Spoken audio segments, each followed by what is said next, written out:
"Mom, if anything happens to me, don't give Tyler a penny until he changes who he is." Those were the last words my daughter Jennifer said to me before she walked out my door 7 years ago.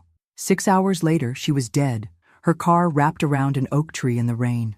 I never imagined those words would haunt me through every milestone, every birthday, and now through the elaborate flower arrangements and champagne fountains at my grandson's wedding. I watched Tyler from across the reception hall, handsome in his tailored tuxedo that cost more than 3 months of my pension. His father Richard stood beside him, both of them laughing with the kind of people who measure friendship by net worth. Neither noticed I was sitting alone at the family table, the weight of the secret pressed against my chest like a stone. $33 million, all mine according to Jennifer's will, not a cent to Tyler or his father. My modest home in Boston and simple Honda Civic gave nothing away. No one knew that I could buy this entire country club 10 times over without blinking. "Mrs. Sullivan," a server appeared at my elbow. "The father of the groom would like you to join him and your grandson for photos." I nodded, gripping my purse where I kept the folded letter from Jennifer's lawyer, my talisman, my burden. 7 years carrying this secret felt like 70. "There she is!" Richard's voice boomed as I approached. His arm snaked around my shoulders, cologne suffocating me. "The grandmother of the groom! Looking lovely as always, Maggie." Richard's smile never reached his eyes. 25 years since he'd walked out on my daughter for a younger woman, and I still saw the same calculating gaze. Now, nearing 60, he'd maintained his charismatic facade despite 3 more failed marriages. His financial situation, however, was another story. "Thank you, Richard," I said, keeping my voice neutral. Tyler barely acknowledged me, too busy showing off his watch to his groomsmen. 70 grand? Custom made, he was saying. Vanessa's dad hooked me up for the wedding. My heart sank. Same old Tyler, measuring life by price tags. I'd tried so hard after Jennifer died. Opened my home to him when he was 16, still reeling from losing his mother. I cooked his favorite meals, attended every school event, paid for the best therapist in Boston. But Richard's influence ran too deep. "Grandma, stand here." Tyler positioned me like a prop, his hands cold on my shoulders. For a flicker of a moment, I saw Jennifer in his eyes, same deep blue, same tiny fleck of gold near the pupil. Then it was gone, replaced by that familiar, entitled stare. The photographer snapped several photos, and I forced a smile. Did they have any idea what I was hiding? That Jennifer had seen right through both of them? "Excuse me." I stepped away as soon as the photos finished, needing air. Outside on the terrace, overlooking manicured gardens, I unfolded Jennifer's letter again. The paper had grown thin from handling. "Mom, I've watched Tyler become more like Richard every year. The materialism, the manipulation, the belief that money is the answer to everything. I failed him as a mother. Maybe I worked too much after the divorce. Maybe I was too lenient. But I can't let my life's work fund the same emptiness that Richard embodies. You're the only one I trust. Use your wisdom. If Tyler ever truly changes, you'll know." Beautiful ceremony, wasn't it? I startled, quickly folding the letter. A young woman in a bridesmaid's dress stood nearby, Vanessa's sister, Emma. "Yes, lovely," I managed. Vanessa spent months planning every detail. Emma leaned against the railing, though she fought with Tyler about the cost. Did you know she wanted something smaller? She actually wanted to donate half the wedding budget to the community center where she volunteers. My attention sharpened. "I didn't know that." Emma laughed softly. "That's my sister. She keeps the volunteer work quiet, says it's not about recognition." She glanced back toward the reception. Between us, I was surprised when she fell for Tyler. They seemed so different. Before I could respond, a commotion erupted inside. Through the terrace doors, I saw Richard swaying on his feet, pointing angrily at Vanessa's father. Tyler was trying to pull him away, embarrassment etched on his face. "Oh no," Emma whispered. "Mr. Sullivan has been drinking since noon." I watched as security discreetly approached. Richard's voice carried across the terrace. "You think you're better than me? I built everything from nothing. When Tyler gets his mother's money, we'll show you what real wealth looks like." My blood turned to ice. How did Richard know about Jennifer's money? What had Tyler told him? Before I could continue my conversation with Emma, I need to tell you something important. If you want to hear more stories like this one, without ads, delivered straight to your phone even without internet, just check out the pinned comment. As I rushed back inside, one thought hammered in my mind. Jennifer had been right all along, and now, the secret I'd kept for 7 years was about to explode, right in the middle of my grandson's wedding. The wedding coordinator intercepted me before I could reach Richard, her smile professional but strained. "Mrs. Sullivan, we're handling the situation. Perhaps you could join the bride's family for the cake cutting. It's starting in 5 minutes." Over her shoulder, I watched security discreetly escorting Richard toward a side room. Tyler stood frozen, his face a mask of fury and humiliation. Our eyes met across the room, and for the first time that day, he actually saw me. The silent plea in his expression transported me back 7 years, to the 16-year-old boy sobbing in my arms after the police confirmed Jennifer's death. "I'll be right there," I told the coordinator. As I made my way across the ballroom, snippets of whispered conversations reached me. "Did you hear what Richard said about money? Always thought Tyler came from wealth. Mother died in some accident." The weight of Jennifer's secret pressed heavier with each step. If they only knew. The stock investment my daughter had made 15 years ago in a small tech startup had exploded beyond anyone's expectations after her death. Add to that her life insurance policy and the settlement from the accident. $33 million sitting in accounts that only I could access. "Mrs. Sullivan." Vanessa appeared before me, radiant in her designer gown, despite the tension in the air. "I'm so sorry about what just happened." I studied my new granddaughter-in-law's face, searching for signs of the compassionate woman Emma had described. At 23, Vanessa Carter Sullivan came from one of Boston's oldest banking families. When Tyler first introduced us, I'd assumed she was just another trophy for him to acquire. Beautiful, well-connected, perfect for his social climbing ambitions. "Not your fault, dear," I said, patting her hand. "Richard has always been difficult." Something flickered in her eyes. Understanding, perhaps? "Tyler's gone to calm him down. He asked if we could delay the cake cutting." "Of course." She hesitated, then lowered her voice. "Tyler never talks about his mother. What was she like?" The question caught me off guard. In the 3 years Tyler and Vanessa had been dating, had he really never spoken about Jennifer? She was... My voice caught. How to describe my brilliant, fierce daughter to the wife of the son who barely remembered her? Jennifer was extraordinary, a financial analyst who worked her way up from nothing. After the divorce, she raised Tyler alone while building her career. She had this laugh that could fill a room, and she never backed down from what she believed was right. Vanessa's eyes softened. "She sounds like someone I would have admired. She would have been 63 today." The words slipped out before I could stop them. Vanessa's eyes widened. "Today is her birthday? Did Tyler know?" I nodded. He chose the wedding date. I thought perhaps it was his way of honoring her. The look of shock on Vanessa's face told me everything. Tyler hadn't remembered. Or worse, hadn't cared. "Mrs. Sullivan, please, call me Maggie." "Maggie," she corrected herself. "Would you help me fix my veil before the photos? In the bridal suite?" I recognized the excuse for what it was. An opportunity to speak privately.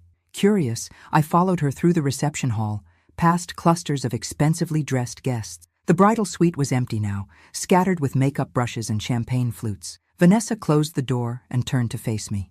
"There's something you should know." My heart hammered. Had she discovered the truth about Jennifer's money? "Tyler's in trouble," she said instead. "Financial trouble. Big trouble." I blinked, momentarily thrown. "What do you mean?" "He maxed out 5 credit cards paying for the honeymoon and his portion of the wedding. Richard convinced him to take out a loan against a future inheritance." She twisted her diamond ring nervously. "They both seem to think there's money coming when you... I'm sorry, this is awful to say. When you pass away." So that explained Richard's drunken outburst. My mind raced, anger and sadness warring within me.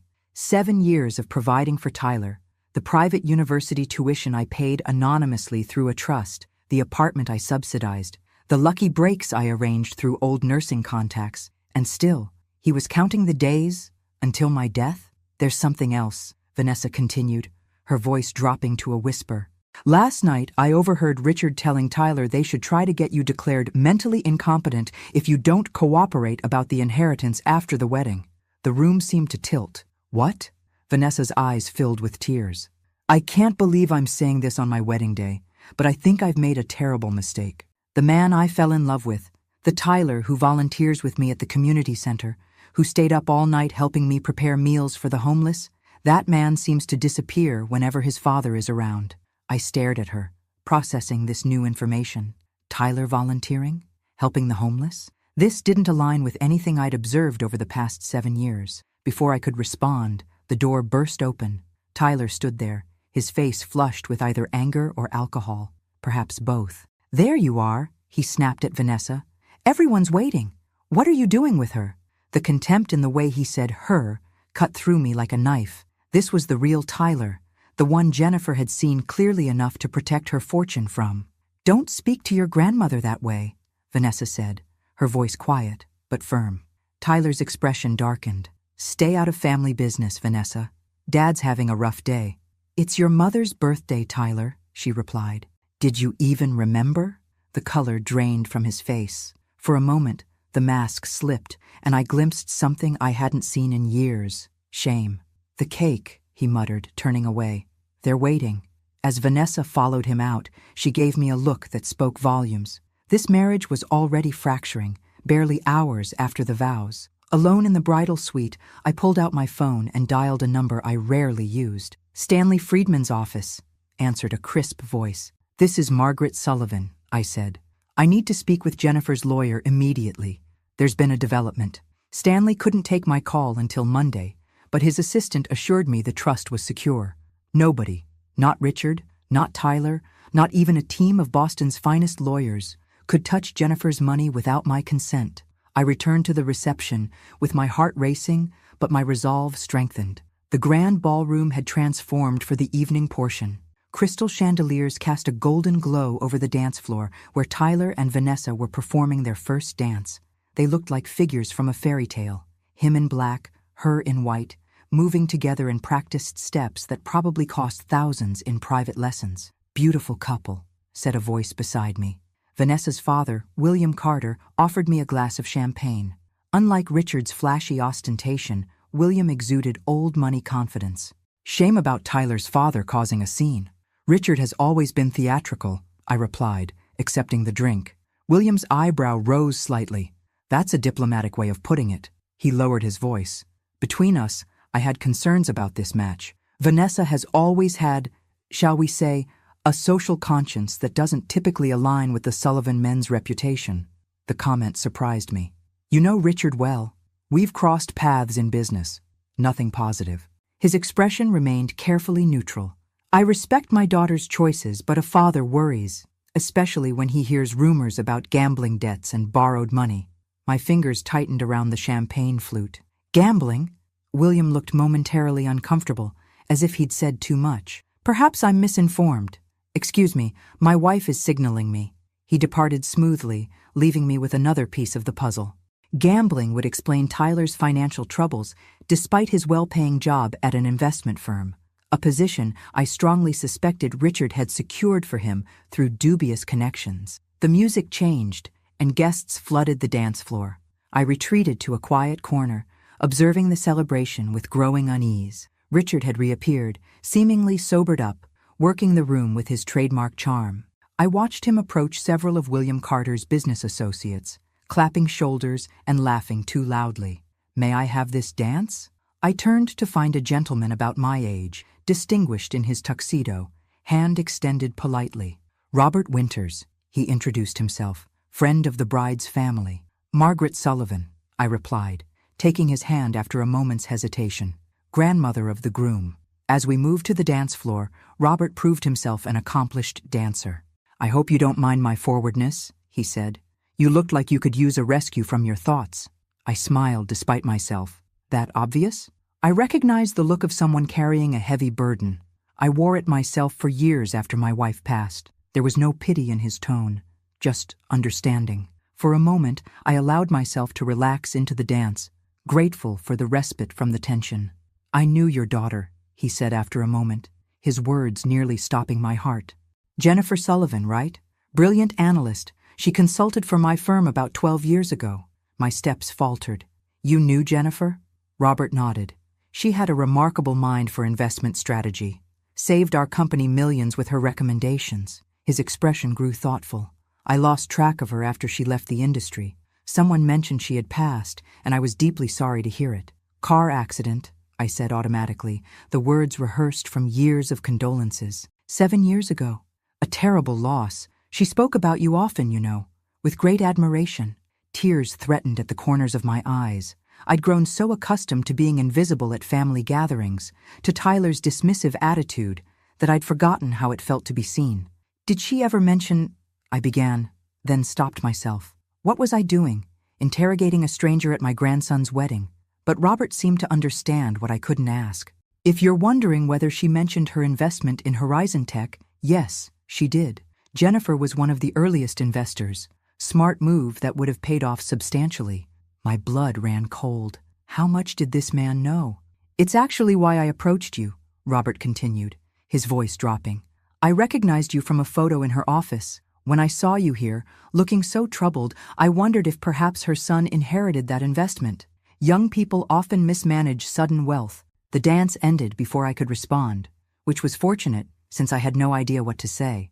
Robert escorted me back to my table, handed me a business card, and disappeared into the crowd, leaving me shaken. I needed air.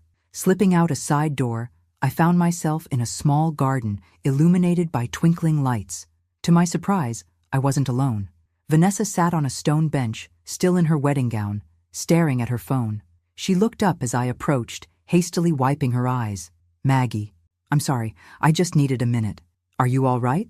I asked, though the answer was obvious. No, she admitted with a sad laugh. My wedding day, and I'm hiding in a garden from my own husband. I sat beside her, careful of her dress. What happened? Tyler's upset because I refused to ask my father for money tonight. He says they need it for an opportunity Richard found. She shook her head. I told him we agreed. No financial discussions on our wedding day.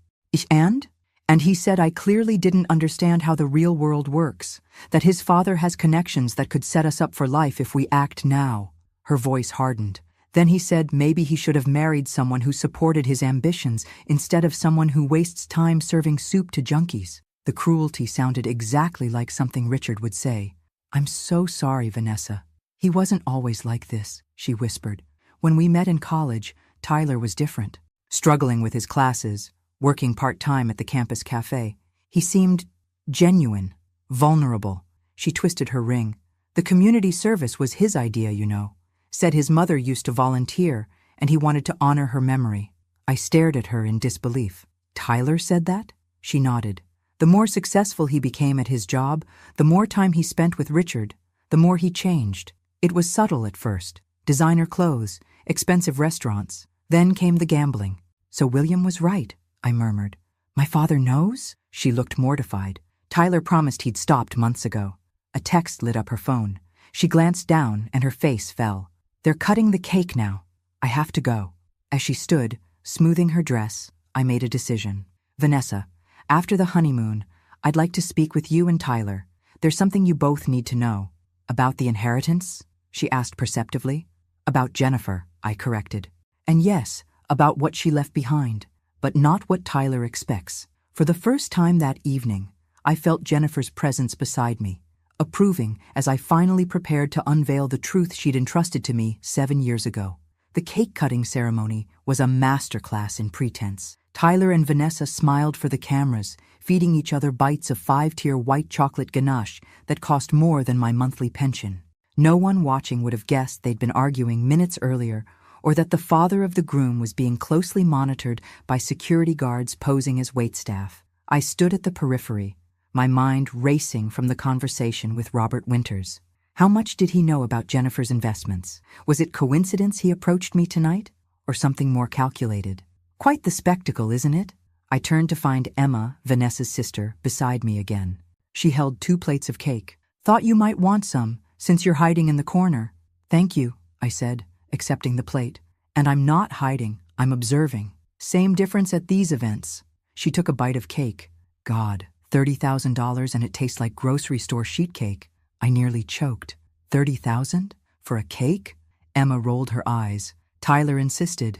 Vanessa wanted our mom's best friend to bake it. She does amazing work, but apparently it wasn't prestigious enough for the Sullivan-Carter wedding. She studied me thoughtfully. You don't seem like them. The Sullivans, I mean. I'm not, I said simply. That explains why Vanessa likes you. She has a radar for authenticity. Emma's gaze drifted to where her sister and Tyler were posing for more photos. I worried when she started dating him. He seemed like every other trust fund brat at Dartmouth. I bit back a bitter laugh. If only she knew there was no trust fund. At least, not one Tyler could access. But she insisted he was different, Emma continued. Said he had depth beneath the surface, struggles he was working through. She shrugged. I guess she saw something the rest of us missed. Or something that wasn't there, I thought sadly. Mrs. Sullivan. Richard appeared suddenly, his charm dialed to maximum as he addressed Emma. Would you excuse us? Family matter? Emma gave me a look that asked if I was okay. I nodded, and she reluctantly moved away. Richard's smile vanished the moment she left. We need to talk about Tyler's inheritance. Direct and tactless. Typical Richard. This isn't the time or place, I replied coolly. It's the perfect time. His voice was low, controlled, but I could sense the desperation beneath it. Tyler's starting a new chapter. He needs his mother's money now, not when you decide he's worthy of it. I stared at him, shocked by his bluntness. What makes you think Jennifer left him anything? A flicker of uncertainty crossed his face before his confidence reasserted itself. Don't play games, Maggie. Jennifer had that Horizon Tech investment. Everyone in the industry knew it exploded after her death. That money belongs to her son. Legally, it belongs to whoever she designated in her will, I countered. His eyes narrowed. And you've been controlling it all these years, doling out just enough to keep him dependent on you. Classic manipulation. The accusation, so hypocritical coming from him, made my blood boil. Is that what you've told Tyler? That I'm manipulating him? I've told him the truth, that his grandmother is withholding his birthright. Richard stepped closer, his cologne suffocating me again. He needs that money, Maggie. We both do. We? I repeated, catching the slip. Richard's face hardened. I've invested everything in his future, gotten him connections, opportunities. Now we have a chance at something big, really big. But we need capital. Another scheme, Richard? Like the real estate development that bankrupted you in 2012? Or the restaurant chain that folded in 2018? His eyes widened slightly. You've been checking up on me. I've been protecting my grandson, I corrected. Something Jennifer would have expected. At the mention of my daughter, something dark flashed across Richard's face. Jennifer never understood business. All those ethics getting in the way of real success. He leaned in, his voice dropping to a dangerous whisper. Tyler's my son. He's finally becoming the man I raised him to be. Don't interfere with that. The man you raised him to be, I repeated slowly, is exactly what Jennifer feared. For a moment, raw hatred showed in his eyes. Then, as quickly as it had appeared, his mask of charm slipped back into place as he spotted someone approaching. Think about what I said, Maggie. We'll talk again soon. He walked away just as Tyler reached me. My grandson looked flushed, whether from dancing or drinking, I couldn't tell. What did Dad want? He asked, eyes following his father. To congratulate me on your beautiful wedding, I lied, unwilling to drive the wedge between us deeper. Not tonight. Tyler seemed distracted, scanning the room. Have you seen Vanessa? She disappeared after the cake cutting. Perhaps she needed a moment to herself. It's been a long day. He frowned. She should be mingling with my clients. I invited the entire executive team from Blackstone Capital. On your wedding day? I couldn't keep the surprise from my voice. It's called networking, Grandma, he said dismissively. Something Dad taught me. Every event is an opportunity. The words were so clearly Richard's, parroted with the blind faith of a son who still idolized his father despite decades of evidence of the man's failures. Your mother had a different philosophy, I said carefully. She believed relationships were built on trust, not transactions. Tyler's expression closed. Yeah, well, Mom's philosophy didn't exactly work out for her, did it? Divorced, working 80-hour weeks, then dead at 45? He shook his head. No offense, Grandma, but I've chosen my path. Each word struck like a physical blow. Before I could respond, his attention shifted. There's Vanessa, finally, with her father. His tone changed, becoming ingratiating. I should join them. William's considering me for a position at Carter Financial. He walked away without waiting for my response. I watched him approach Vanessa and William, his entire demeanor transforming. Shoulders back, confident smile, the perfect son-in-law. Vanessa's face remained impassive as he slipped his arm around her waist. Mrs. Sullivan? A hotel staff member approached with a phone. "There's an urgent call for you at the front desk." Puzzled, I followed him to a quiet office where a landline receiver lay off the hook. "Hello? Maggie, it's Stanley Friedman." Jennifer's lawyer sounded tense. "I know it's your grandson's wedding, but this couldn't wait. Someone's been making inquiries about Jennifer's estate." My grip tightened on the phone. "What kind of inquiries?" "Legal ones. Someone hired Walsh and Bennett to investigate the terms of Jennifer's will." My blood ran cold. Walsh and Bennett was one of Boston's most aggressive law firms, known for contesting wills and trusts. "When?" "The paperwork was filed yesterday," Stanley said. "And Maggie, the client is listed as Tyler Sullivan." The room seemed to spin around me. That's impossible. Tyler doesn't even know the details of Jennifer's will. "There's more," Stanley continued grimly.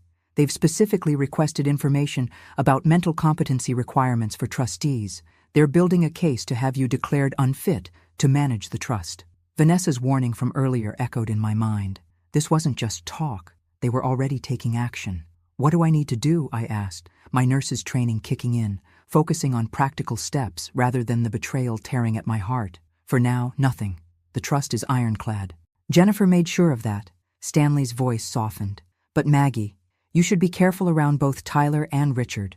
Document all interactions, and consider revealing the full terms of the trust sooner rather than later. Sometimes transparency is the best defense." After hanging up, I stood motionless, Jennifer's letter burning in my purse. All these years I'd protected Tyler from the truth, that his mother had seen through him, had recognized the Richard in him. I'd hoped he would change, would somehow find his way back to the sweet boy he'd been before Richard's influence corrupted him. But as I returned to the reception, watching Tyler laugh with Richard in a corner, heads bent together in conspiracy, I finally accepted what Jennifer had known 7 years ago. Some patterns don't change. Some lessons have to be learned the hard way. It was time to reveal the truth about the $33 million. Not just to protect myself, but to give Tyler the one thing he'd never had, a chance to face who he truly was, and decide if that was who he wanted to remain. The brunch the day after the wedding was smaller, more intimate, just family and the wedding party gathered in a private dining room at the Carter estate. I'd barely slept, Stanley's warning playing on repeat in my mind. As I entered the sunlit conservatory where tables had been arranged among lush tropical plants, I steeled myself for the confrontation that seemed inevitable. Tyler and Vanessa hadn't arrived yet. Richard sat with several groomsmen, looking remarkably fresh for someone who'd been escorted out by security the night before. He caught my eye and raised his mimosa in a mocking toast. "Margaret." William Carter approached, offering me coffee. "I hope you found your accommodations comfortable." "Very, thank you." The Carters had insisted on putting me up in their guest house rather than the hotel where other guests stayed.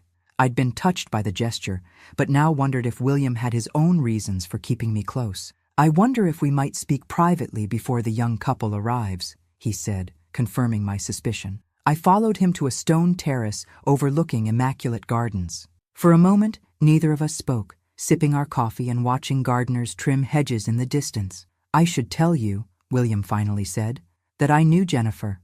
Another revelation. Was there anyone at this wedding who hadn't been keeping secrets about my daughter? "We weren't close," he clarified, seeing my expression. "We served on a charity board together about 10 years ago, education for underprivileged children." He smiled faintly. "She was formidable, challenged our conventional approaches, made us uncomfortable in the best way." I felt a surge of pride. That sounded exactly like Jennifer.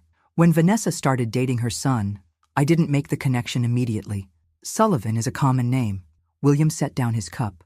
Once I realized, I looked into Tyler more carefully, his background, his relationship with his father. "And?" I prompted when he paused. "And I found concerning patterns." His gaze was direct. "Richard Sullivan has a history of using his son to access wealth and connections. 3 failed businesses funded primarily by Tyler's former girlfriends' families. Numerous loans in Tyler's name." My heart sank. "You knew all this and still allowed Vanessa to marry him?" William's expression tightened. "I raised my daughters to make their own choices, even when I disagree. Vanessa sees something in Tyler that I don't." He hesitated. "But I protected her in other ways. Their prenuptial agreement is extensive, and I've placed her inheritance in a trust she can access, but Tyler cannot. just like Jennifer had done. Does Vanessa know about this investigation you conducted?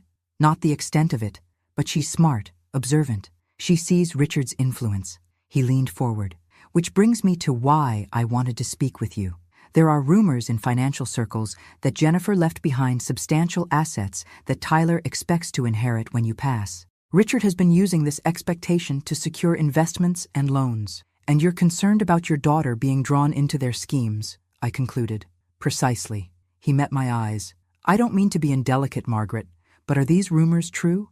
Did Jennifer leave her son a significant inheritance? The question hung between us. I could lie, maintain the secret I'd kept for 7 years, but what purpose would that serve now?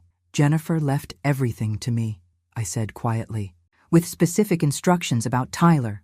William's eyebrows rose slightly, but he showed no other reaction. I see. And Richard and Tyler don't know this.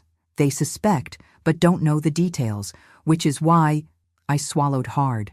They're preparing to challenge my competency as trustee. Now William looked genuinely shocked. They what? Before I could explain further, the terrace doors opened. Tyler stood there, looking disheveled in a way that suggested hangover rather than the casual, rumpled look young people sometimes affected. Here you are, he said, his tone accusatory. Dad's looking for you, Grandma. William rose smoothly. Actually, Tyler, I was hoping to speak with you about a position at Carter Financial. Perhaps after brunch? The sudden shift caught Tyler off guard. His bloodshot eyes widened with interest. Really? I mean, yes, absolutely. Excellent. I'll have my assistant set it up. William nodded to me. Margaret, thank you for the conversation. As he departed, Tyler's demeanor changed, a calculating look replacing his hangover fog. What were you two talking about? Just getting to know each other. Family now, after all. I kept my voice light. Where's Vanessa? Still getting ready. He waved dismissively. Women, right? An hour to put on lip gloss. The casual sexism made me wince, another echo of Richard's influence. Your father is looking for me? Tyler's expression shifted, became more guarded. Yeah, he wants to discuss something important before we leave for our honeymoon. The honeymoon your credit cards paid for, I said, watching his reaction. The one you can't afford. He blanched. How did you? Then his eyes narrowed. Vanessa, she had no right to tell you about our finances. She's worried about you, Tyler. About the gambling, the debts, the influence your father has over you. His face flushed with anger. This is exactly why we need my mother's money now, not when you decide I'm mature enough or whatever arbitrary standard you've set. I have opportunities, connections. Your father's schemes, you mean, I interrupted. Like all the others that have failed. You don't understand business, he snapped, sounding exactly like Richard had the night before. Dad's building something big this time. We just need capital. And you think your mother's money is the answer. It's my money. The words exploded from him, drawing startled looks from people entering the terrace. Tyler lowered his voice but couldn't disguise his intensity. Mom would have wanted me to have it. Not you. What do you even do with it? Live in that tiny house, drive that old car, wear the same 3 outfits. Each word revealed how little he knew me, or his mother. Jennifer had valued simplicity, had taught me the same after growing up with so little. The modest life I led wasn't from lack of funds, but from choice. Tyler, I said quietly, there's something you need to know about your mother's will. His eyes lit up with anticipation. You're finally going to release the money? No. I took a deep breath. I'm going to tell you the truth. The money was never designated for you. Jennifer left everything to me, with no obligation to pass it to you. Ever. The blood drained from his face. That's not possible. She wouldn't. She did. I held his gaze steadily. And before you and your father proceed with trying to have me declared incompetent, you should know that Jennifer anticipated that too. The trust has provisions that would immediately donate the entire amount to charity if such an attempt were made. He staggered back, as if I'd physically struck him. How did you know about Mrs. Sullivan, Tyler? Richard's voice interrupted, smooth as oil, as he joined us on the terrace. Family discussion without me?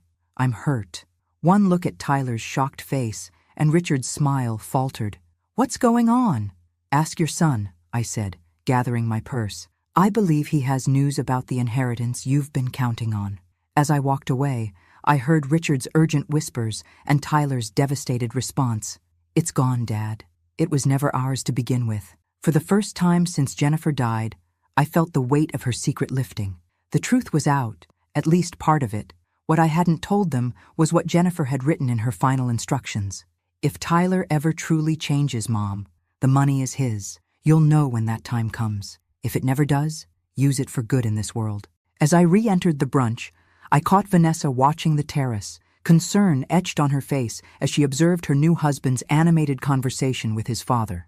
Our eyes met across the room, and I knew the real test was just beginning. 3 weeks passed. Tyler and Vanessa were honeymooning in the Maldives, a trip I now knew they couldn't afford. I returned to my quiet life, volunteering at the hospital where I'd once worked as a nurse, tending my garden, attending my book club. But beneath this calm routine, I was preparing for the storm I knew would follow my revelation to Tyler. Stanley had strengthened the legal protections around Jennifer's trust. William Carter had discreetly offered his support, including connections to his own legal team if necessary. I'd even had a home security system installed after Robert Winters called with a cryptic warning. Richard Sullivan has been asking questions about you in concerning circles. The calm broke on a rainy Tuesday afternoon. My doorbell rang, and through the security camera, I saw Vanessa standing on my porch, alone and without an umbrella, her hair plastered to her face. "Maggie," she said when I opened the door, her voice thick with emotion. "I need to talk to you." I ushered her inside, bringing towels and hot tea.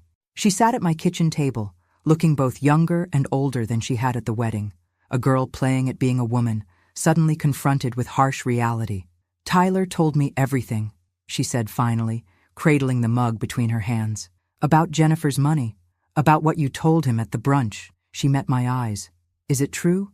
Did his mother really leave him nothing?" "She left him nothing directly," I confirmed. "She left everything to me." "Why?"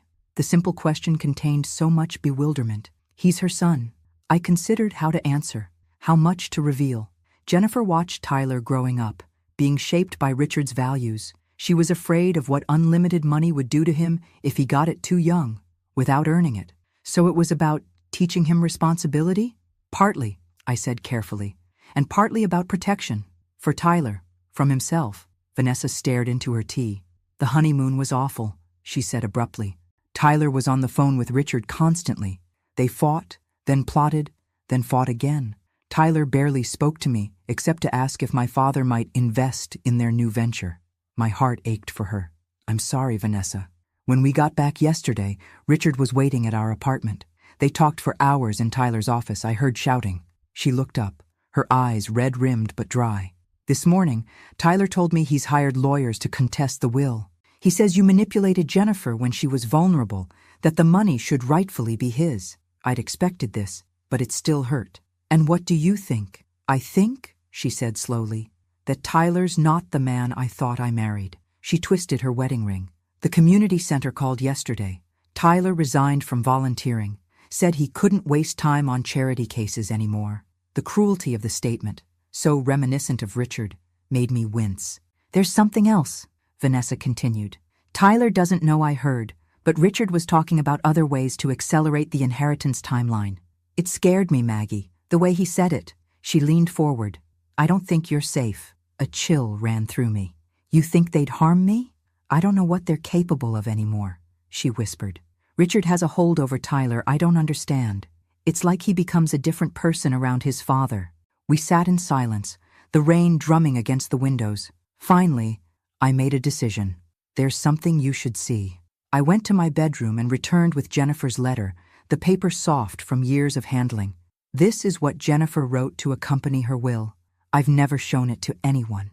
Vanessa took it with trembling hands. As she read, her expression shifted from curiosity to shock, then to profound sadness. "Mom, I've watched Tyler become more like Richard every year.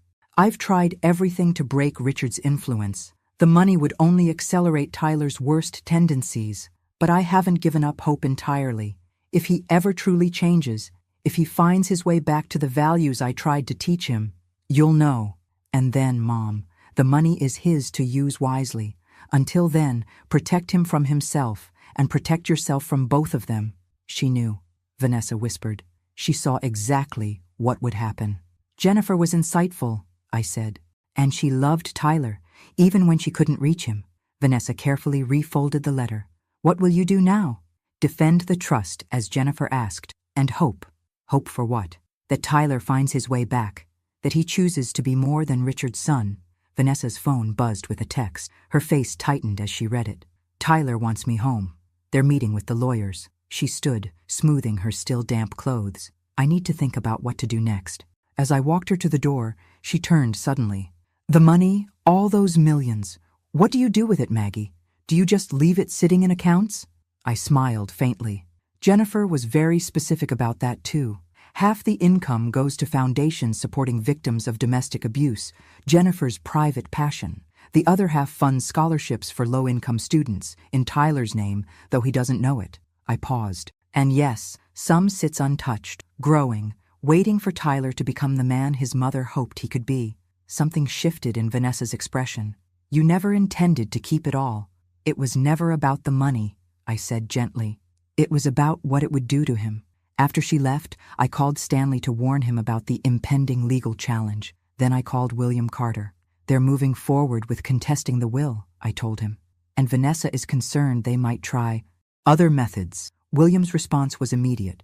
Pack a bag. I'm sending a car. You'll stay at our guest house until this is resolved. I can't impose.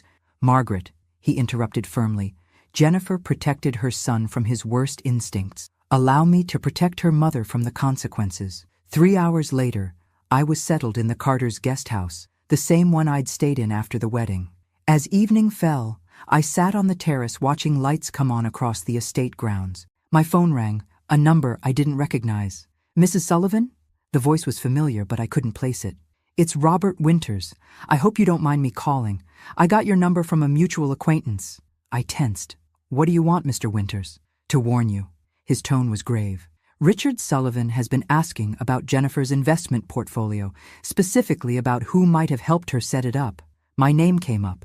Now I remembered. He'd said he knew Jennifer professionally. What did you tell him? I asked. Nothing important. But he's desperate, Mrs. Sullivan. Men like Richard, when they're cornered financially. He let the implication hang. Be careful. That's all I wanted to say.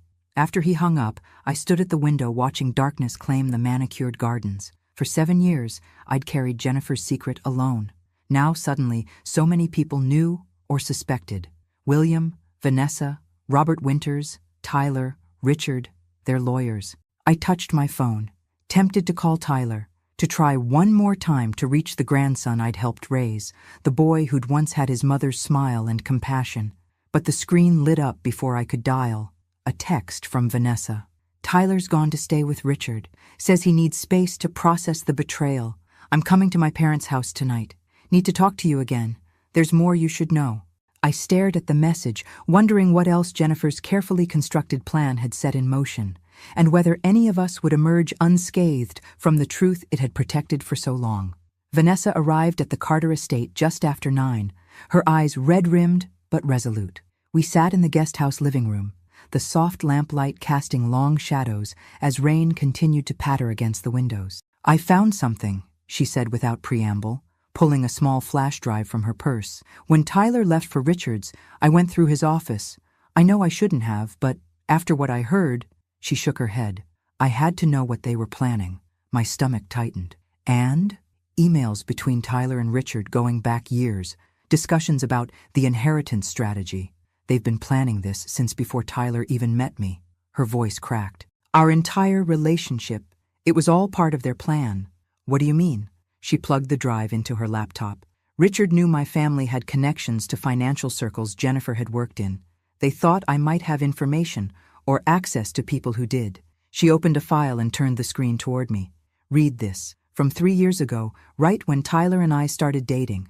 The email from Richard to Tyler made my blood run cold. The Carter girl is perfect. Her father knows everyone in Boston finance. Get close to her, charm her family. Someone in their circle must know where Jennifer hid the money. Don't blow this like you did with the Peterson girl. Remember, eyes on the prize. $33 is worth a few dinners with boring socialites. Tyler's response was equally disturbing. Already on it. She's actually into all that volunteer crap Mom used to do. Playing along is annoying but working. Her sister's suspicious though. Keeping my distance from that one. I looked up, momentarily speechless. The calculated deception went beyond anything I'd imagined. There's more, Vanessa said, her voice hollow. Hundreds of emails, plans to contest the will once they had enough information, discussions about having you declared incompetent. She swallowed hard. And contingency plans if legal means failed. What kind of contingency plans? I asked, though I feared I knew the answer. Nothing explicitly threatening. They were careful about that. But references to accelerating the timeline and removing obstacles that are chilling. She closed the laptop. I've copied everything. My father's lawyers are reviewing it now. I sat back, trying to process the extent of the betrayal. Not just of me, but of Vanessa. I'm so sorry, I said finally, that you were drawn into this. I feel such a fool, she whispered. I really believed he changed for me. That the volunteering, the interest in social causes, all of it was genuine. We believe what we need to believe about the people we love, I said gently. I did the same with Tyler for years. She looked up sharply. But you saw through him eventually. Jennifer did too. Why couldn't I? Because you have a generous heart, and because Tyler is very much his father's son. Charming when he needs to be, convincing in his deceptions. I reached out to take her hand. Jennifer saw it because she lived with Richard for years. I saw it because I watched it develop. Vanessa wiped away a tear. What do we do now? We protect ourselves, I said firmly, and we follow Jennifer's plan, which has worked exactly as she intended so far. What do you mean? Jennifer knew that one day the truth would force Tyler to confront who he really is, who he's chosen to become. That moment has arrived. I stood, suddenly feeling every one of my 68 years. The question now is whether Tyler will continue down Richard's path or finally find his way back. After everything in these emails, do you still believe he can change? She asked incredulously. I have to, I said simply. He's still Jennifer's son. The next morning brought clear skies and an unexpected visitor. Emma arrived at the guest house as I was having coffee on the terrace. Sorry to intrude, she said, looking uncomfortable. Dad asked me to check if you needed anything. That's very kind, but I'm fine, I assured her. She lingered, shifting her weight from one foot to another. Is it true? What Vanessa told us last night about Tyler and his father? I nodded. I'm afraid so. Emma's expression hardened. I knew it. From the first time I met him, something felt off. The way he watched everyone, calculated every interaction. She sat down across from me. Vanessa wouldn't listen. She said I was being judgmental, that Tyler had hidden depths. He does have depths, I said quietly, just not the kind she hoped for. She's devastated. Dad's talking about annulment, but she won't discuss it yet. Emma studied me with curious intensity. Why aren't you more angry? They were literally plotting against you.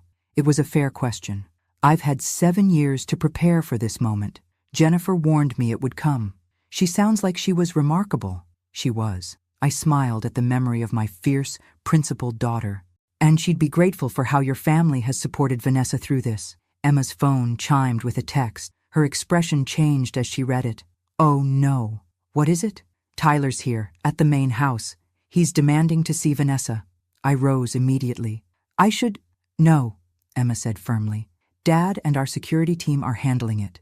You should stay here where it's safe. But I was already gathering my things. Emma, I've been avoiding this confrontation for 7 years. It's time. She looked like she wanted to argue, but instead offered her arm. Then I'm coming with you. We walked briskly across the expansive grounds toward the main house. Even from a distance, I could hear raised voices. As we rounded a hedge, the scene came into view. Tyler standing at the front entrance, gesturing angrily as William Carter blocked the doorway. 2 security guards stood nearby, alert, but not yet intervening. My wife! Tyler was shouting. You can't keep her from me. She doesn't want to see you, William replied, his voice controlled but firm. I suggest you leave before this becomes more embarrassing for everyone. This is her fault, isn't it? Tyler jabbed a finger toward me as Emma and I approached, filling Vanessa's head with lies about me and my dad. William turned, alarm crossing his face when he saw us. Margaret, you shouldn't be here. Emma, take her back to the guest house. But I gently disengaged from Emma's arm and stepped forward. It's all right, William. Tyler and I are overdue for an honest conversation. Tyler's face was flushed with anger, his hair disheveled. He looked like he hadn't slept. Honest? That's rich coming from you. You've been lying to me my entire life about my mother's money. Your mother made her decisions based on what she knew of your character, I said calmly.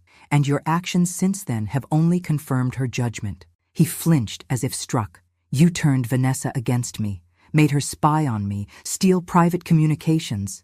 "No one turned me against you, Tyler. You did that yourself." Vanessa's voice came from the doorway. She stood there, pale but composed, her father moving aside to let her through. "I found those emails because I was worried about you, about what you and Richard were planning." Tyler's expression shifted, the anger momentarily replaced by calculation. "Babe, you don't understand. Dad gets carried away sometimes with how he phrases things. We were just trying to protect what's rightfully mine. By deceiving me? By using me to get to Maggie?" Vanessa's voice trembled. "The volunteer work, the interest in my causes, was any of it real?" A flicker of shame crossed Tyler's face before hardening again. "I did what I had to do. That money belongs to me. It's my birthright." "Money isn't a birthright," I said quietly. "It's a responsibility. One your mother didn't believe you were ready for." "Because you poisoned her against me," he shouted, losing control again. "Just like you've poisoned Vanessa." William stepped forward. "That's enough. You need to leave now, Tyler." "Not without my wife." Vanessa shook her head. "I'm not going anywhere with you. Not until I figure out if there's anything left between us worth saving." Something dangerous flashed in Tyler's eyes. "This isn't over. Any of it." He looked directly at me. "Dad was right about you all along. You've manipulated everyone, turned them against us, but we'll get what's ours." As he stormed off toward his car, Vanessa let out a shaky breath. "I've never seen him like that." "I have," I said softly. "When he was 17, angry at the world for taking his mother. Richard channels that anger, uses it." William placed a protective arm around his daughter.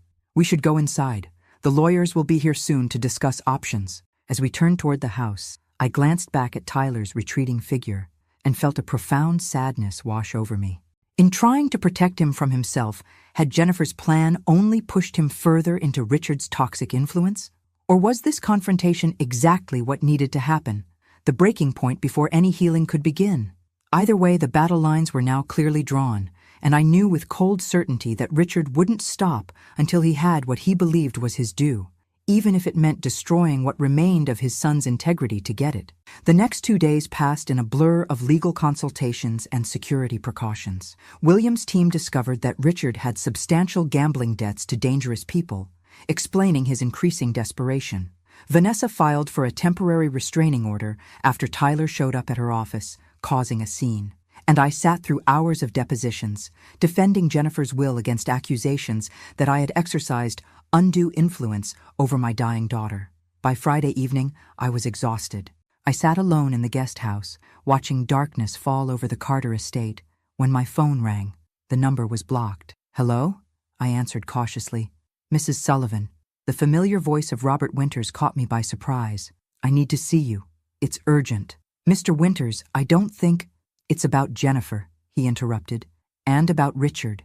I have information you need to hear in person." I hesitated, recalling William's warnings about trusting anyone connected to this situation. "I'm not at home." "I know. You're at the Carter estate."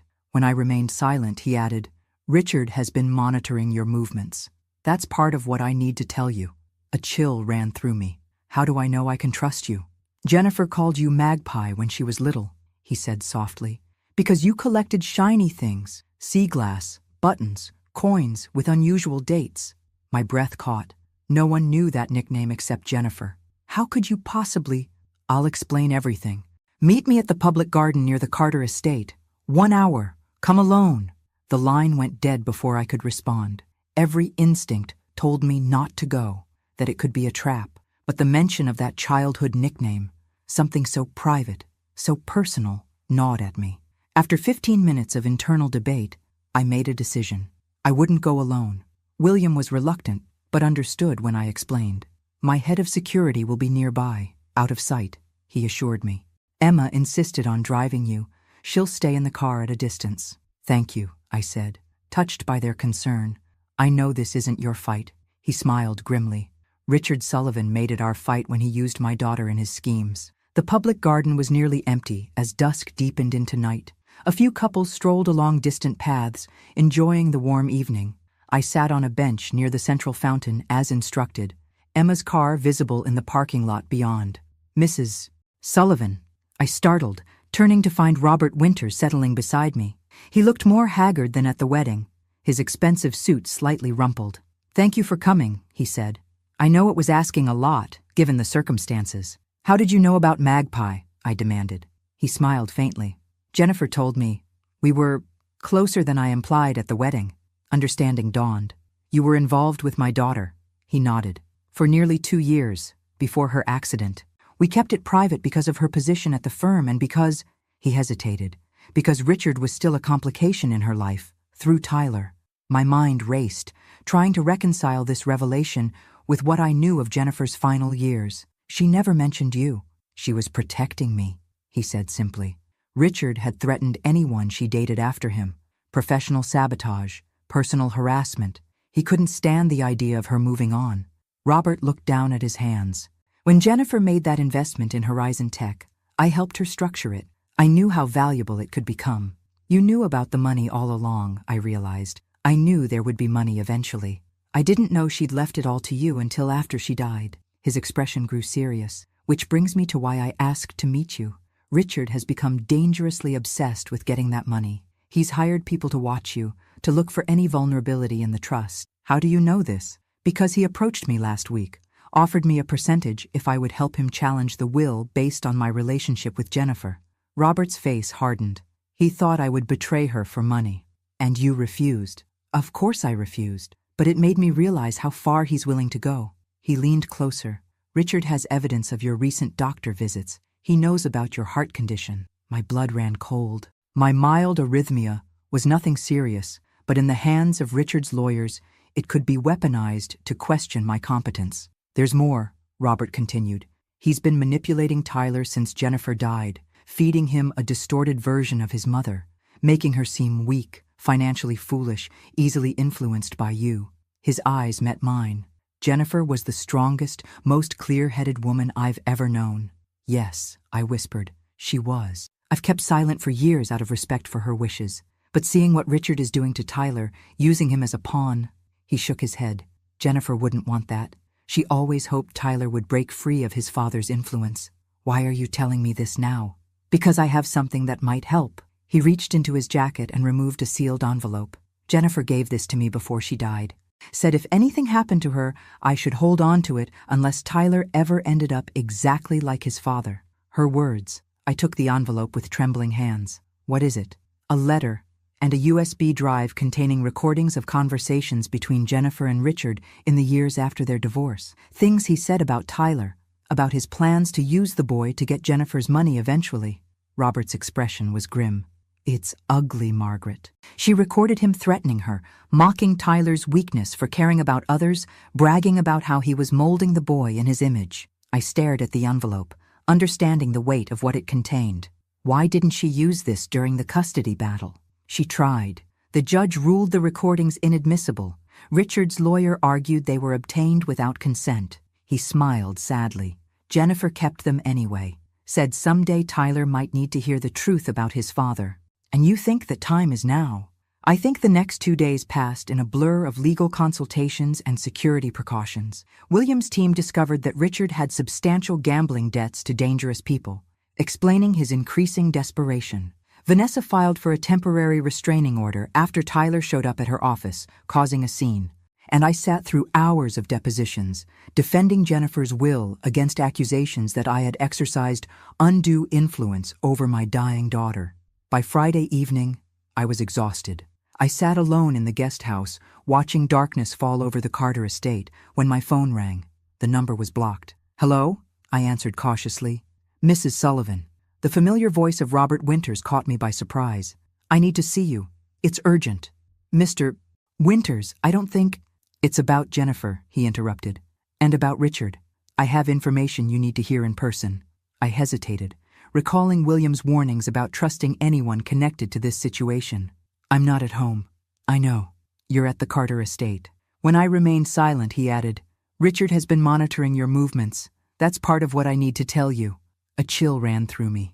"How do I know I can trust you?" "Jennifer called you Magpie when she was little," he said softly, "because you collected shiny things, sea glass, buttons, coins with unusual dates." My breath caught. No one knew that nickname except Jennifer. How could you possibly? I'll explain everything. Meet me at the public garden near the Carter estate. 1 hour. Come alone. The line went dead before I could respond. Every instinct told me not to go, that it could be a trap. But the mention of that childhood nickname, something so private, so personal, gnawed at me. After 15 minutes of internal debate, I made a decision. I wouldn't go alone. William was reluctant, but understood when I explained. My head of security will be nearby, out of sight, he assured me. Emma insisted on driving you. She'll stay in the car at a distance. Thank you, I said, touched by their concern. I know this isn't your fight. He smiled grimly. Richard Sullivan made it our fight when he used my daughter in his schemes. The public garden was nearly empty as dusk deepened into night. A few couples strolled along distant paths, enjoying the warm evening. I sat on a bench near the central fountain. As instructed, Emma's car visible in the parking lot beyond. Mrs. Sullivan, I startled, turning to find Robert Winters settling beside me. He looked more haggard than at the wedding, his expensive suit slightly rumpled. Thank you for coming, he said. I know it was asking a lot, given the circumstances. How did you know about Magpie? I demanded. He smiled faintly. Jennifer told me. We were closer than I implied at the wedding. Understanding dawned. You were involved with my daughter. He nodded. For nearly 2 years before her accident. We kept it private because of her position at the firm and because, he hesitated, because Richard was still a complication in her life through Tyler. My mind raced, trying to reconcile this revelation with what I knew of Jennifer's final years. She never mentioned you. She was protecting me, he said simply. Richard had threatened anyone she dated after him. Professional sabotage, personal harassment. He couldn't stand the idea of her moving on. Robert looked down at his hands. When Jennifer made that investment in Horizon Tech, I helped her structure it. I knew how valuable it could become. You knew about the money all along, I realized. I knew there would be money eventually. I didn't know she'd left it all to you until after she died. His expression grew serious, which brings me to why I asked to meet you. Richard has become dangerously obsessed with getting that money. He's hired people to watch you, to look for any vulnerability in the trust. How do you know this? Because he approached me last week, offered me a percentage if I would help him challenge the will based on my relationship with Jennifer. Robert's face hardened. He thought I would betray her for money. And you refused. Of course I refused. But it made me realize how far he's willing to go. He leaned closer. Richard has evidence of your recent doctor visits. He knows about your heart condition. My blood ran cold. My mild arrhythmia was nothing serious, but in the hands of Richard's lawyers, it could be weaponized to question my competence. There's more, Robert continued.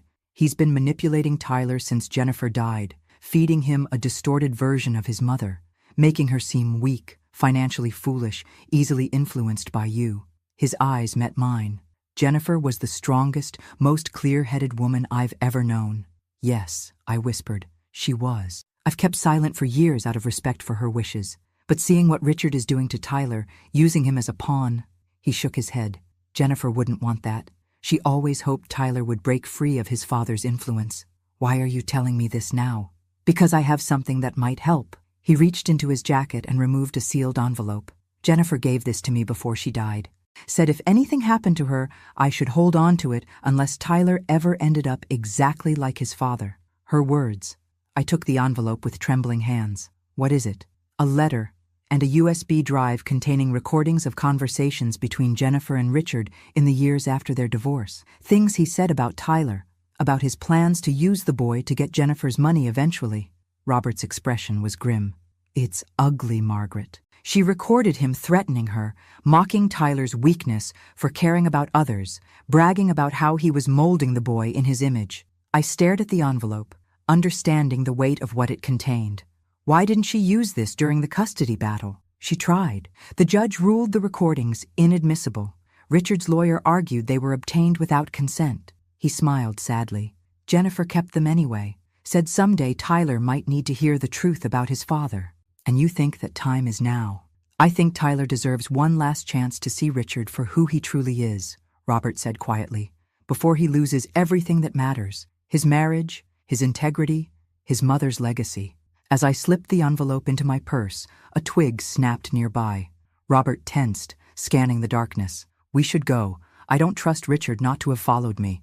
Thank you, I said, standing, for honoring Jennifer's memory this way. He nodded, his expression softening. She was the love of my life, Margaret. I couldn't save her, but perhaps we can still save her son. As I walked back toward Emma's waiting car, I felt Jennifer's presence more strongly than I had in years. The pieces she had put in place, the trust, the recordings, even Robert, were finally converging. The battle for Tyler's soul was reaching its climax, and for the first time since the wedding, I felt a flicker of hope that Jennifer's plan might work exactly as she had intended. Chapter 9. The Confrontation. The recording was worse than I'd imagined. Richard's voice, slightly younger but unmistakable, filled the guest house living room where William, Vanessa, Emma, Stanley, and I gathered to listen. The kid's soft, just like you made him. All that volunteer crap, the feelings talks. He's 16, Jen. He should be learning how the world really works, not crying over homeless people and stray dogs. Jennifer's voice, calm but firm. He's developing empathy, Richard, something you wouldn't understand. Empathy doesn't make money. I'm teaching him what matters. Ambition, winning, taking what you want. Is that why you took him to a casino last weekend? To teach him values? A dismissive laugh. He needs to learn risk management. Besides, the kid's got talent for cards. Could be useful someday. He's 16, Richard. It's illegal, not to mention completely inappropriate. Don't be so uptight. Just because you've suddenly become loaded doesn't mean you get to dictate how I raise my son when he's with me. A pause, then Jennifer's voice, suddenly alert. What do you mean, loaded? Come on, Jen. That tech investment, word's getting around. My buddy at Henderson Financial says you hit the jackpot. Richard's tone turned silky. You know, Tyler's going to need money for college soon. That fancy school you want him in isn't cheap. This conversation is over, Richard. And if you ever take our underage son gambling again, I'll have my lawyer file for full custody, always with the threats. The menace in Richard's voice was unmistakable. Remember what I told you when you left? I always get what I want, Jen. Always. If not from you directly, then through the kid. He's more like me than you think. Give it time. Stanley stopped the recording. The room remained silent for several seconds. There's more, I said quietly. Much more. Spanning years. William shook his head in disgust. This is compelling evidence of character, but I'm not sure how it helps legally with the trust dispute. It's not about the legal battle, I replied. It's about Tyler. He needs to hear who his father really is. Vanessa, who had been unnaturally still throughout the recording, finally spoke. He won't believe it. Richard will convince him it's been doctored or taken out of context. Perhaps, Stanley acknowledged, but combined with the emails Vanessa found, it creates a pattern that would be difficult to dismiss. Emma leaned forward. We need to get Tyler alone, away from Richard's influence. Make him listen. He won't come here, Vanessa said. And I can't go to Richard's, the restraining order. I thought for a moment. There's one place he might meet me. Somewhere meaningful to both of us. The next morning I sent Tyler a text. I'm at Jennifer's grave. Come alone if you want to know the whole truth about your mother's will. The cemetery was peaceful, morning light filtering through ancient oaks as I sat on the bench facing Jennifer's headstone. I'd brought fresh flowers, lilies, her favorite, and spent some time talking to her as I often did, explaining what was happening, asking for guidance. An hour passed. I was beginning to think Tyler wouldn't come when I heard footsteps on the gravel path. He appeared, looking thinner than at the wedding, dark circles under his eyes. He stopped several feet away, wary. You came, I said simply. What's this about? His voice was guarded. Dad thinks it's a trap. Of course he does. I patted the bench beside me. But this is between you and me, Tyler, and your mother. He remained standing. You said you'd tell me the truth about the will. I'll do better than that. I'll show you. I took out my tablet. These are recordings your mother made of conversations with Richard over the years. Before you decide to continue this legal battle, you should hear them. Suspicion flashed in his eyes. More manipulations? Did you fake these to turn me against Dad? Tyler, look at me. I held his gaze steadily. I have never lied to you. Not about Jennifer. Not about the money. Not about anything. Can Richard say the same?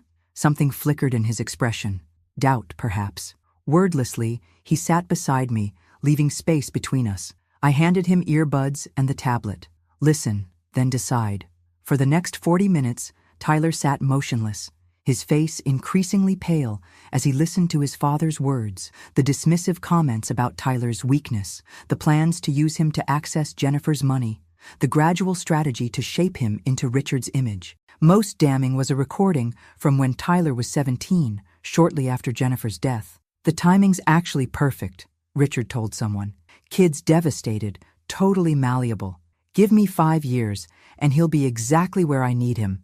Married into money, positioned for success, and convinced his mother's fortune belongs to him. Maggie won't stand a chance." When the recordings finally ended, Tyler sat frozen, staring at Jennifer's headstone. I remained silent, giving him space to process. "Is there more?" he finally asked, his voice hollow. "Yes, but I think you've heard enough to understand." He removed the earbuds, his movements mechanical. "Why didn't you show me these years ago?" Jennifer left instructions. The recordings were to be kept private unless you were fully under Richard's influence and at risk of losing yourself completely. I touched his hand gently.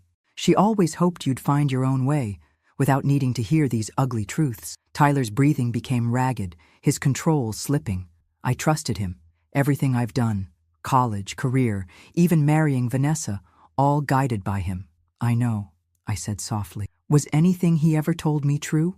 His voice cracked. "About Mom? About you? About anything?" "Your father is a man who creates his own reality, Tyler. He believes whatever serves his interests." Tyler stood abruptly, pacing before the grave. "The things I've done, the person I've become." He looked at me, really looked at me, perhaps for the first time in years. "I threatened you, my own grandmother. I was going to have you declared incompetent, because he convinced me you'd stolen what was mine. You were a child when Jennifer died," I said gently. "Richard was the parent you had left. It's natural you trusted him. Stop making excuses for me." The words burst from him. "I'm not a child anymore. I've made my own choices." He gestured toward the tablet. "Even after hearing all that, part of me still wants to defend him. What does that say about me?" I stood, closing the distance between us. "It says you're loyal, that despite everything, you wanted to believe in your father's love." Tyler turned away, his shoulders shaking. I waited, giving him the dignity of privacy in his grief. When he finally turned back, his face was wet but composed. "What happens now?" he asked. "That depends on you. The legal proceedings, the money, your marriage, all of it hinges on what you decide to do next." He looked at his mother's grave, then back at me. "I need time, to think, to figure out who I am without his voice in my head." I nodded, understanding. "Take all the time you need." As we walked back toward the cemetery gates, Tyler stopped suddenly. "Grandma!" The term, unused for so long, caught me by surprise. "Yes? Did Mom ever give up on me? Really give up?" I thought of Jennifer's letter, the provision that the money would be Tyler's if he ever truly changed. "Never," I said truthfully. "She believed in the man you could become, even when she feared the man you were becoming." He nodded once, eyes distant. "I need to see Vanessa, to tell her, I don't know, something true for once." As I watched him walk to his car, I felt Jennifer's presence beside me again, her voice almost audible on the cemetery breeze. "This is just the beginning, Mom. The hardest part comes next." I knew she was right. Tyler had heard the truth, but facing it, truly facing the years of manipulation and his own complicity, would be a longer, more painful journey. Whether he had the courage to take it remained to be seen. 6 months passed. Autumn turned to winter, and Boston disappeared under blankets of snow that transformed the city into something quieter, more contemplative. I moved back to my modest house, though William insisted on maintaining the security system he'd installed. Tyler dropped the legal challenge to Jennifer's will 3 days after our cemetery meeting. Richard, furious at what he perceived as betrayal, launched his own lawsuit, but quickly withdrew it when his lawyers realized the trust's provisions would indeed trigger automatic donation of the entire amount to charity if challenged on grounds of my competency. Vanessa and Tyler separated, but didn't immediately divorce. They began counseling, individually at first, then together. I kept my distance, allowing them space to determine their own path forward without my influence. Richard, facing mounting gambling debts and abandoned by the investors he'd promised a share of Jennifer's fortune, left Boston. Tyler told me he'd resurfaced in Las Vegas, working for a third-rate casino, spinning new schemes for fresh marks. As for Tyler himself, the change was gradual but profound. He quit his position at the investment firm and, after weeks of soul-searching, approached the community center where he'd once volunteered with Vanessa. He started small, sorting donations, serving meals, listening to the stories of those who'd fallen through society's cracks. No one there knew about the inheritance drama or his connection to wealth. He was just Tyler, the quiet volunteer who stayed late to help clean up. On a snowy February morning, exactly 7 years and 6 months after Jennifer's death, my doorbell rang. I opened it to find Tyler on my porch, snowflakes catching in his hair. "Can we talk?" he asked. Over tea at my kitchen table, the same table where a desperate Vanessa had sought my help half a year earlier, Tyler outlined what he called his redemption plan. "I want to use my finance background to help people budget, save, avoid predatory loans," he explained. "The community center has nothing like this, but their clients desperately need it." I listened, noting the passion in his voice, Jennifer's passion, finally emerging from beneath the layers of Richard's influence. "I've been working with Vanessa again," he continued, "just as friends, as colleagues. She's developing an outreach program for homeless youth." He hesitated. "We're not back together, not like before, but there's something there worth rebuilding maybe, if she decides I'm worth the risk." "And what do you need from me?" I asked gently. "Nothing." He met my eyes directly. "I'm not here to ask for money or forgiveness or anything else. I just wanted you to know that I'm trying. Really trying this time." I reached across the table and took his hand. "Jennifer would be proud of you." He swallowed hard. "I found some of her old journals. Reading them, it's like meeting her as an adult for the first time. She was extraordinary." "Yes," I said simply. "She was." We sat in comfortable silence, the snow falling softly outside. Finally, Tyler spoke again. "There's something else. I've been meeting with Robert Winters." I tried to hide my surprise. "Oh?" "He's been telling me stories about Mom, who she really was, not Dad's version. And," Tyler looked down at his hands, "he's offered to invest in the financial literacy program, said Mom would have loved the idea." "That sounds like her," I agreed. Tyler hesitated, then asked the question I sensed had been on his mind for months. "The money, Mom's money, what happens to it now?" I studied him, seeing beyond the surface to the genuine curiosity rather than greed. "It continues to fund the scholarships and domestic violence programs Jennifer designated, and it remains in trust, growing. For what purpose? That's for you to discover," I said carefully, "when you're ready."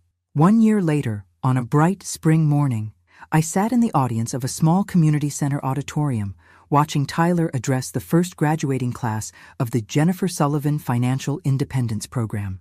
25 people of various ages received certificates and small grants to continue their education or start modest businesses. Vanessa stood beside him at the podium, their bodies not quite touching, but somehow in sync as they called each graduate's name. The simple gold band had returned to her finger 2 months earlier, after a small, private ceremony at the Carter estate, nothing like the extravagant wedding that had started this journey. After the ceremony, Robert Winters approached me, looking more relaxed than I'd ever seen him. "She would have loved this," he said, nodding toward the graduates mingling with their families. "Yes," I agreed. "She would have." "Have you told him yet?" Robert asked quietly. "Not yet. Soon." That evening I invited Tyler and Vanessa to my home for dinner. After the meal, as we sat in my small living room, I handed Tyler an envelope.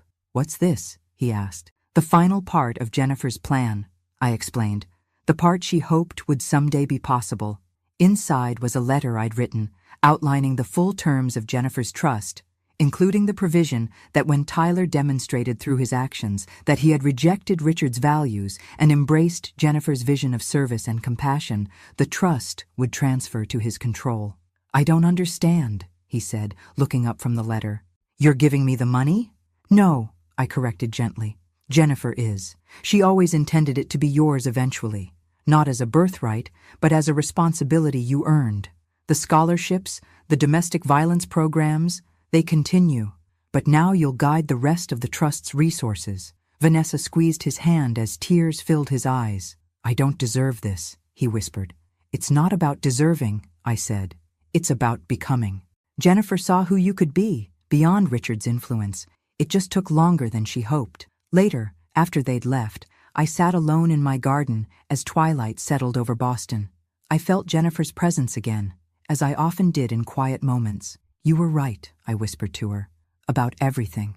The money would have destroyed him back then, and keeping it from him forced him to find himself."